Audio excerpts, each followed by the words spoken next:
Hello friends, आप सभी लोगों का अपने आर्य रीजनिंग क्लासेज में स्वागत है। आज से हम आप लोग को मैथ का यूपीपी बैच, मतलब मान लो कि यूपीपी के लिए आप लोग को पढ़ाया जाएगा। इससे पहले आप लोग को रीजनिंग पढ़ाया जा रहा था। जो मैं मैथ पढ़ाऊंगा आज से आपके लिए यूपीपी, एमटीएस, सीएचएसएल के लिए बहुत ही लाभदायक होगा, जिससे आपको पढ़ाने में मतलब कि पढ़ने में कोई दिक्कत नहीं होगी और एक बहुत ही आसान तरीके से, बहुत ही सिंपल भाषा में आपको पढ़ाऊंगा, जिससे कि आपको एक ही बार में समझ में आ जाए। रीजनिंग की भी क्लास चलेगी थोड़े दिन के बाद, 1 हफ्ते या 2 हफ्ते के बाद चलेगी, लेकिन आज से जो आपको पढ़ाऊंगा मैथ पढ़ाऊंगा, एकदम टॉपिक बाय टॉपिक पढ़ाऊंगा और टोटल को एकदम मतलब कि एक टाइप बाय टाइप में बांट कर पढ़ाऊंगा, जिससे आपको थोड़ा भी दिक्कत नहीं होगी।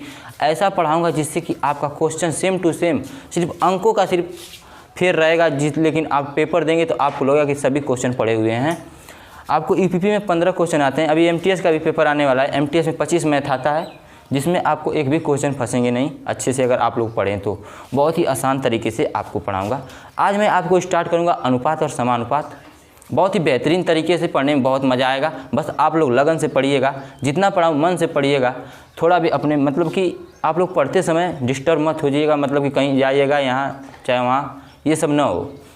बस जितना पढ़ाऊँ उसको ध्यान से पढ़िए बस, ठीक है। तो इस अनुपात और समानुपात के लेसन को पढ़ने के लिए हम लोग चलते हैं अपने वाइट बोर्ड पे। तो ठीक है, अब चलते हैं अपने वाइट बोर्ड पे। हम लोग आ गए हैं अपने वाइट बोर्ड पे और हम लोग पढ़ेंगे अनुपात और समानुपात, जिसमें हम लोग आज पढ़ेंगे विभिन्न अनुपातों का आपस में संबंध, कि मतलब अनुपातों में संबंध होता क्या है। सबसे पहले इसके बारे में जानेंगे। तो टाइप 1 में सबसे पहले हमारा जो पहला क्वेश्चन है कि एक ए अनुपाते बी बराबर 3:4, बी अनुपाते सी बराबर 2:5, सी अनुपाते डी बराबर 1:3 और डी अनुपाते ई बराबर 7:4, ए अनुपाते ई बराबर क्या होगा।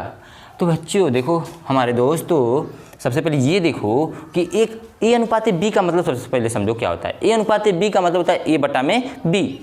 तो जब ऐसा क्वेश्चन हो जिसमें इसमें पूछा क्या गया है, सबसे पहले ये देखो टाइप को समझो, पूछा क्या गया है ए का मान और ई का मान। अगर देखो इसमें पहले वाले और लास्ट वाले का मान पूछे, ज़्यादा अनुपात देकर पहले वाले और लास्ट वाले का मान पूछे, तो आपको कुछ नहीं करना है, बस अनुपातों का आपस में गुणा कर देना है। अनुपातों का आपस में क्या कर देना है, गुणा कर देना है। तो बस देखो यहाँ पे सॉल्यूशन करते हैं इसका। ए अनुपाते बी का मतलब होता है ए बटा में बी गुणे बी अनुपाते सी का मतलब होता है बी बटा में सी, सी अनुपाते डी का मतलब होता है सी बटा में डी गुणे डी अनुपाते ई का मतलब होता है डी बटा में ई। बस अब अंकों वाला जो है इधर अनुपात, इसका भी गुणा कर दो। तो 3:4 का मतलब 3/4 गुणे 2:5 का मतलब 2/5 गुणे 1:3 का मतलब 1/3, 7:4 का मतलब 7/4। कुछ वैल्यू ऐसी होंगी जो कटेंगी। बी से बी कटेगा, सी से सी कटेगा, डी से डी कटेगा, बचा क्या ए बटा में ई। क्या बचा, ए बटा में ई बराबर।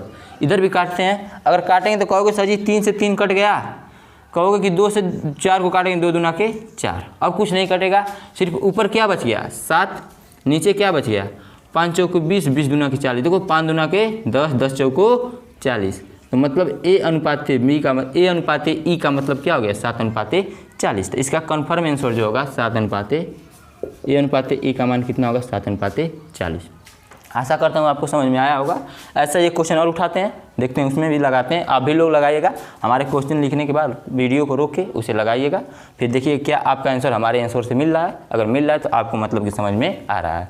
तो ठीक है, चलते हैं नेक्स्ट क्वेश्चन पे। हाँ तो दोस्तों हम लोग का नेक्स्ट क्वेश्चन क्या है, इसे भी देख लेते हैं। नेक्स्ट क्वेश्चन क्या है, सेम टू सेम वैसा एक क्वेश्चन है। ए अनुपाते बी बराबर 3:4, बी अनुपाते सी बराबर 2:5, सी अनुपाते डी बराबर 7:3। तो देखो पहले वाले और लास्ट वाले का मान पूछा गया। जो पहले वाले और लास्ट वाले का मान पूछे तो अनुपातों को आपस में क्या कर देना है, गुणा कर देना है। इजी वे में देखते हैं क्या करते हैं। अब इसका गुणा कर देंगे, सॉल्यूशन देखते हैं क्या है। आप भी लोग लगाइएगा, देखो आंसर आया है कि नहीं आप लोग का, लगाइए।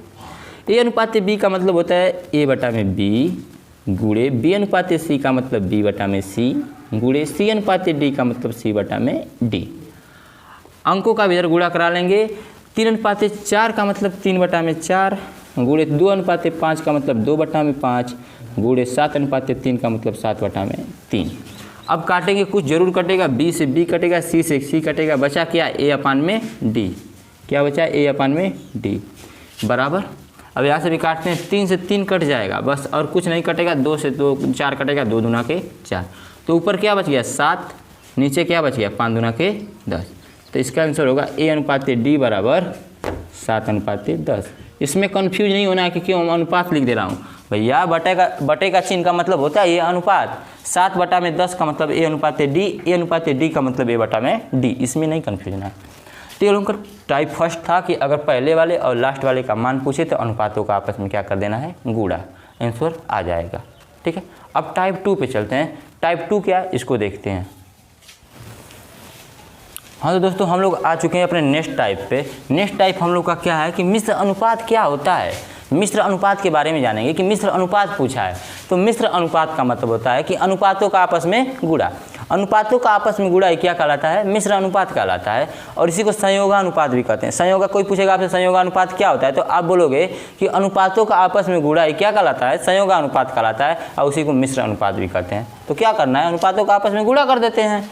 तो बच्चों देखो 2/3 हो गया, और गुणे 4/5 गुणे 3/2 और गुणे 1/2, बस काट पीट कर देते हैं। कहोगे सर जी यहाँ से दिख रहा है 2 दूना के 4 और 4 से 4 कट गया, 3 से 3 कट गया, ऊपर क्या बचा है 5 और नीचे क्या बच गया, सॉरी ऊपर बचा है 2, नीचे क्या बच गया 5। तो इसी को भी लिख सकते भी हैं आप कि 2/5 का मतलब होता भी है 2:5। तो इसका आंसर हो जाएगा 2:5, 2:5। मिश्र अनुपात आपको समझ में आ गया होगा कि अनुपातों का आपस में गुणा क्या कहलाता है, मिश्र अनुपात कहता है। दोस्तों बहुत ही अच्छे तरीके से आपको पढ़ाया जाएगा, एकदम टाइप बाय टाइप बांट के, जिससे आपको कहीं से भी मिला लीजिएगा, कहीं से कम तो नहीं मिलेगा, भले कहीं से भी ज़्यादा मिलेगा। बस ये मत सोचिएगा कि मतलब कि हम लोग डिजिटल बोर्ड पे नहीं पढ़ा रहे हैं, हम लोग व्हाइट बोर्ड पे ही पढ़ा रहे हैं, लेकिन मार्कर से ही पढ़ाया जा रहा है, लेकिन एक अच्छे तरीके से पढ़ाया जा रहा है, आपको बहुत अच्छे तरीके से समझ में आएगा। आप किसी भी किताब को लगाएंगे तो पूरा क्वेश्चन लगेगा। ठीक है, तो अब चलते हैं नेक्स्ट टाइप पे। नेक्स्ट टाइप क्या है उसे देखते हैं। दोस्तों हम लोग आ गए हैं अपने नेक्स्ट क्वेश्चन पे। हम लोग पढ़ रहे हैं विलोमानुपात। इससे पहले हम इसका एक क्वेश्चन बता चुका हूँ, तो जो मेथड 2 बताया हूँ उससे लगाना है। क्या 2:5:7 का विलोमानुपात बताइए। तो इसमें क्या करना है, आपको कुछ करना नहीं है, इसमें कुछ नहीं करना है। पहले को ढक लो, जितना बचा उसका गुणा, तो 7×5 अनुपात। अब दूसरे को ढको, जो बचा वो गुणा, 7 और 2 बचा तो 7 दूना के 14 अनुपात। अब तीसरे को ढको, जो बचा उसका गुणा, तीसरा ढके तो क्या हो गया 5 और 2 तो 5 दूना के 10। तो आशा करता हूँ कि विलोमा अनुपात में अगर सिंगल है, अगर मतलब बटा में नहीं है, तो आपको कोई दिक्कत नहीं होगी, इसे आप लगा लोगे। तो इसका आंसर हो जाएगा 35:14:10। ठीक है, तो इसी में एक क्वेश्चन और होता है, जैसे उसे भी देख लेते हैं। जैसे में हम बोल दें ऐसा एक क्वेश्चन होता है, लेकिन बटा में होता है। किसमें होता है, बटा में, तो उसमें कोई दिक्कत नहीं आनी चाहिए, इस चीज़ को देख लो। अगला क्वेश्चन हम इधर बात करते हैं, अगर क्वेश्चन नंबर 3 की, तो हम जैसे मैं आप लोग को बोल दें 2/3 अनुपात 4/5 अनुपात 3/1 का विलोमा अनुपात बताइए, का विलोमा अनुपात बताइए। तो आपको दिक्कत नहीं होनी चाहिए, इसलिए नहीं होनी चाहिए क्योंकि ये विलोमा अनुपात पूछा गया। अगर विलोमा अनुपात पूछे तो आपको कुछ नहीं करना है, जो नीचे उसे ऊपर, जो ऊपर से नीचे। तो नीचे कौन है 3, तो ऊपर चला जाएगा, तो 3 ऊपर चला गया, नीचे ये 2 आ गया। अनुपात फिर 5 ऊपर चला जाएगा, 4 नीचे आ जाएगा। अनुपात 1 ऊपर चला गया, 3 नीचे आ गया। अब इसका एलसीएम लेंगे, नीचे का क्या लेंगे, एलसीएम लेंगे। सबसे पहले विलोमा अनुपात में आपको करना ये है कि सबसे पहले आपको पता है कि विलोम का मतलब होता है उल्टा। विलोम का मतलब उल्टा, मतलब कि नीचे का ऊपर, ऊपर का नीचे। फिर एलसीएम लेना है। तो बताओ 2, 4, 3 का एलसीएम आप फिर वो बताओ कितना होगा। 2, 4, 3 का एलसीएम अगर आप कहोगे सर जी होगा 12, क्या होगा 12। तो हमने 12 एलसीएम ले लिया। अब यहीं पे 12 को रखते हैं, तो 2 से काटेंगे तो 2 छक्का 12, तो 36 कितना हो गया 18।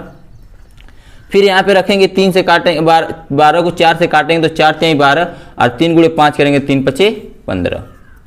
फिर यहाँ पे 12 को रखेंगे तो 3 से काटेंगे तो कितने बार में कटेगा 4 बार में। और आप लोग को हम पहले ही बता चुका हूँ कि नीचे का जो मान होता है एलसीएम आंसर नहीं होता है, जो ऊपर जितना बचा वही हमारा आंसर होता है। ऊपर कितना बचा 18:15:4, यही हमारा आंसर हो जाएगा। आशा करता हूँ आप लोग को समझ में आ रही होगी। ये होता है हम लोग का विलोमानुपात। इससे पहले हम आप लोग को पढ़ाए मिश्र अनुपात या संयोगानुपात। मिश्र अनुपात और संयोगानुपात होता क्या है आपको बता चुका हूं। मिश्र अनुपात या संयोगानुपात का मतलब होता है अनुपातों का आपस में गुणा, अनुपातों का आपस में गुणा। और देखो कहते हैं कि मतलब कि इसके पहले हम बताए विलोमानुपात को बेसिक क्या बताया हूं कि इसके नीचे 1 मान लेना है, 1 ऊपर चला जाएगा, 2 नीचे आ जाएगा, सेम टू सेम एलसीएम लेके कर देंगे। लेकिन उस मेथड से नहीं लगाना है। अगर सिंगल में, अगर बटा में नहीं है तो पहले को ढको जो बचा उसका गुणा, दूसरे को ढको जो बचा उसका गुणा, तीसरे को ढको जो बचा उसका गुणा। ठीक है, तो यहाँ तक ले आपको कोई दिक्कत नहीं आनी चाहिए। अब आगे इसी में का एक क्वेश्चन और बनता है, वो भी विलोमानुपात का ही होता है, जिसे हम लोग कल देखेंगे। आज तक ले बस इतना ही रहने देते हैं दोस्तों। लेकिन इससे पढ़ने से पहले एक मोटिवेशन भी शायरी सुन लेते हैं, जिससे आप लोग को मतलब कि आप लोग को एनर्जी एक मिले, ठीक है। तो इसके लिए एक मोटिवेशन शायरी सुन लेते हैं, तो आप लोग सुनिएगा कि दुख से ना घबरा रे पंछी, कि दुख से ना घबरा रे पंछी, ये जग दुख का मेला है, कि दुख से ना घबरा रे पंछी, ये जग दुख का मेला है। भीड़ बहुत है जंगल में, पर चलना तुझे अकेला है, पर चलना तुझे अकेला है। ठीक है दोस्तों, तो इस भीड़ से आप लोग अलग चलो और अपने आप को एक मोटिवेट करो। आप लोग का पेपर एकदम नज़दीक आने वाला है और इस चीज़ को ले मतलब जितना पढ़ा रहा हूँ आप लोग उतना पढ़ो, इससे बाहर कुछ नहीं आने वाला। अभी छोटी वीडियो बना रहा हूँ 15 से 10 मिनट का, जिससे आपको थोड़ा भी मतलब बोरिंग महसूस ना हो। इससे आगे आप लोग को 30 मिनट या 35 मिनट की वीडियो मिलती रहेंगी। आपका हम लोग आज आपको 3 टॉपिक पढ़ाया हूँ। कि पहला टॉपिक ये पढ़ाया हूँ कि अगर ज़्यादा अनुपात दिया हो और पहले वाले और लास्ट वाले का मान पूछे तो अनुपातों का आपस में गुणा कर देंगे, लास्ट में जो बचेगा वो आंसर होगा। फिर हमने बताया मिश्र अनुपात। मिश्र अनुपात क्या होता है? अनुपातों का आपस में गुणा। विलोमानुपात आपको समझ में आया होगा अच्छे तरीके से। तो आप लोग इतने क्वेश्चन आप लोग लगाइएगा, फिर कल आपको रोज़ आपको एक एक वीडियो मिलती रहेगी, ठीक है। तो आशा करता हूँ आप लोग को समझ में आया होगा। ठीक है दोस्तों, तो आज के लिए बस इतना ही, ठीक है। हमारे चैनल को सब्सक्राइब, लाइक मतलब हमारे चैनल को ज़्यादा से ज़्यादा शेयर कीजिए और सब्सक्राइब कीजिए, जिससे कि और लड़कों को फ़ायदा मिल सके। ये मत सोचिएगा कि हम पढ़ा रहे हैं व्हाइट बोर्ड पे, तो मतलब कि नहीं, व्हाइट बोर्ड पे पढ़ा रहे हैं लेकिन बहुत ही अच्छे तरीके से पढ़ा रहे हैं। आप लोग पढ़ोगे बहुत अच्छे तरीके से समझ में आएगा। ठीक है दोस्तों, तो आज के लिए बस इतना ही। जय हिंद, जय भारत।